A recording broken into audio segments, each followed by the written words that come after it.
Halo guys, selamat siang, salam sejahtera untuk kita semua. Pada kesempatan kali ini, saya akan mempresentasikan artikel yang saya buat dengan berjudul Jika Saya Jadi Sarjana Kesehatan Masyarakat, Harapan dan Tantangan Kesehatan Masyarakat Masa Depan. Sebelumnya, tak kenal maka tak sayang. Oleh karena itu, izinkan saya untuk memperkenalkan diri. Nama saya Firlita Natasha Tijau dari Program Studi Ilmu Kesehatan Masyarakat Universitas Negeri Manado. Adapun yang saya akan bahas pada saat ini, yang pertama pendahuluan, yang kedua ada pembahasan yang berisikan sejarah singkat kesehatan masyarakat, definisi kesehatan masyarakat, harapan kesehatan masyarakat di masa depan, tantangan kesehatan masyarakat, dan yang terakhir ada penutup yang berisikan kesimpulan dan saran. Kesehatan masyarakat merupakan salah satu modal pokok dalam rangka pertumbuhan dan kehidupan bangsa. Untuk mewujudkan hal ini secara optimal, diselenggarakan upaya kesehatan. Upaya kesehatan adalah setiap kegiatan untuk memelihara dan meningkatkan kesehatan, dan tempat yang digunakan untuk menyelenggarakannya disebut sarana kesehatan. Sarana kesehatan berfungsi untuk melakukan upaya kesehatan dasar atau upaya kesehatan rujukan dan atau upaya kesehatan penunjang. Selain itu, sarana kesehatan dapat juga dipergunakan untuk kepentingan pendidikan dan pelatihan serta penelitian, pengembangan ilmu, pengetahuan, dan teknologi di bidang kesehatan. Membicarakan kesehatan masyarakat tidak terlepas dari dua tokoh metodologi Yunani, yakni Asklepios dan Hygieia. Berdasarkan cerita mitos Yunani tersebut, Asklepios disebutkan sebagai seorang dokter pertama yang tampan dan pandai, meskipun tidak disebutkan sekolah atau pendidikan apa yang telah ditempuhnya, tetapi diceritakan bahwa ia dapat mengobati penyakit dan bahkan melakukan bedah berdasarkan prosedur-prosedur tertentu atau surgical procedure dengan baik. Hygieia, seorang asistennya yang kemudian diceritakan sebagai istrinya, juga telah melakukan upaya-upaya kesehatan bedah antara Asklepios dengan Hygieia dalam pendekatan atau penanganan masalah kesehatan sebagai berikut. Yang pertama, Asklepios melakukan pendekatan atau pengobatan penyakit setelah penyakit tersebut terjadi pada seseorang. Yang kedua, Hygieia mengajarkan kepada pengikutnya di dalam pendekatan masalah kesehatan melalui hidup seimbang, yaitu menghindari makanan atau minuman beracun, makan makanan yang bergizi baik, cukup istirahat, dan melakukan olahraga. Apabila orang sudah jatuh sakit, Hygieia lebih menganjurkan melakukan upaya-upaya secara alamiah untuk menyembuhkan penyakitnya tersebut, antara lain lebih baik dengan memperkuat tubuhnya dengan makanan yang baik daripada dengan pengobatan dan pembedahan. Sudah banyak ahli kesehatan membuat batasan kesehatan masyarakat. Secara kronologis, batasan-batasan kesehatan masyarakat mulai dengan batasan yang sangat sempit sampai batasan yang luas seperti yang kita anut saat ini dapat diringkas sebagai berikut. Batasan yang paling tua dikatakan bahwa kesehatan adalah upaya-upaya untuk mengatasi masalah-masalah sanitasi yang mengganggu kesehatan. Dengan kata lain, kesehatan masyarakat adalah sama dengan sanitasi. Upaya memperbaiki dan meningkatkan sanitasi lingkungan merupakan kegiatan kesehatan masyarakat. Kemudian, pada akhir abad ke-18, dengan ditemukan bakteri-bakteri penyebab penyakit dan beberapa jenis imunisasi, kegiatan kesehatan masyarakat adalah pencegahan penyakit yang terjadi dalam masyarakat melalui perbaikan sanitasi lingkungan dan pencegahan penyakit melalui imunisasi. Kesehatan Perangkat masyarakat merupakan tenaga kesehatan yang berperan penting dalam meningkatkan derajat kesehatan masyarakat dengan menggerakkan pembangunan berwawasan kesehatan.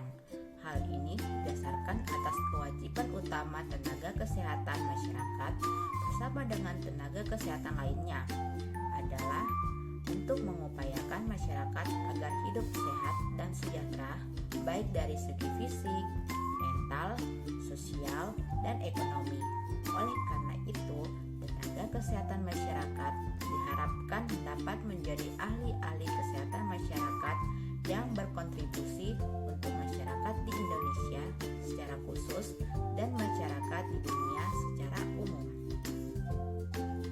Menjadi penggiat berbagai acara kesehatan, melakukan penyuluhan, memberikan pengetahuan kesehatan kepada masyarakat, dan menjadi sahabat bagi masyarakat terutama untuk bidang kesehatan, sehingga nantinya dapat tercipta suatu kelompok masyarakat yang sadar akan pentingnya kesehatan dan dapat mengaplikasikannya dalam kehidupan sehari-hari.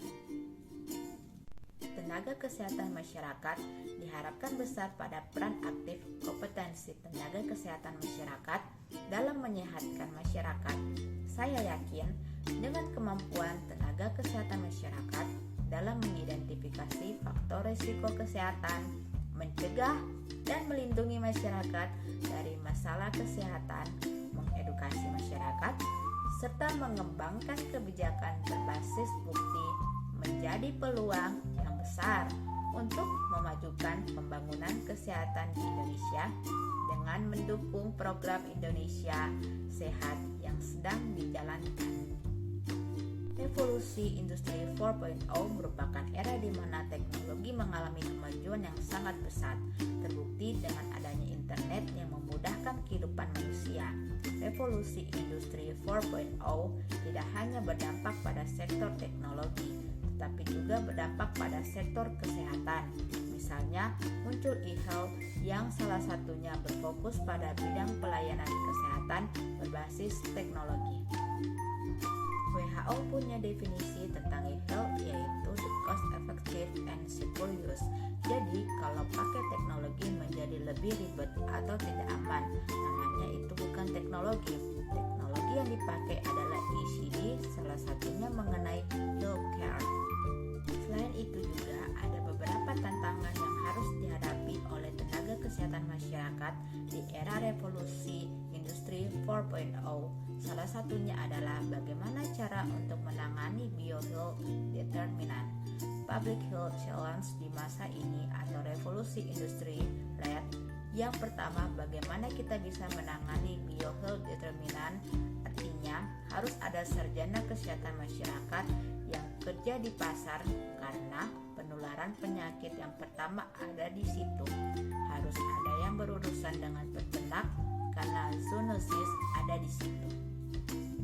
Menghadapi revolusi industri 4.0 tersebut, maka seorang ahli kesehatan masyarakat harus memiliki beberapa skill tertentu seperti kemampuan untuk berpikir kritis, kemampuan komunikasi, kolaborasi, problem solving, dan kemampuan beradaptasi dengan teknologi. Dari pembahasan tersebut dapat ditarik kesimpulan bahwa sudah banyak ahli kesehatan membuat batasan kesehatan masyarakat. Secara kronologis, batasan-batasan kesehatan masyarakat mulai dengan batasan yang sangat sempit sampai batasan yang luas seperti yang kita anut saat ini dapat diringkas sebagai berikut. Batasan yang paling tua dikatakan bahwa kesehatan adalah upaya-upaya untuk mengatasi masalah-masalah sanitasi yang mengganggu kesehatan. Dengan kata lain, kesehatan masyarakat adalah sama dengan sanitasi. Kesehatan masyarakat adalah ilmu dan seni. Tenaga kesehatan masyarakat diharapkan besar pada peran aktif kompetensi tenaga kesehatan masyarakat dalam menyehatkan masyarakat. Saya yakin dengan kemampuan tenaga kesehatan masyarakat dalam mengidentifikasi faktor risiko kesehatan, mencegah dan melindungi masyarakat dari masalah kesehatan, mengedukasi masyarakat, serta mengembangkan kebijakan berbasis bukti menjadi peluang yang besar untuk memajukan pembangunan kesehatan di Indonesia dengan mendukung program Indonesia Sehat yang sedang dijalankan.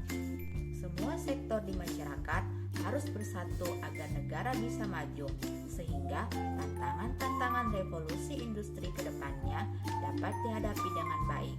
Perlunya saling bekerja sama dan saling mendukung sama lain agar Indonesia dan dunia terbebas dari penyakit, terlebih pada saat ini yaitu pandemi COVID-19 segera berakhir. Sekian yang dapat saya sampaikan. Terima kasih untuk perhatiannya. Jika ada tutur kata yang salah, mohon dimaafkan. Selamat siang.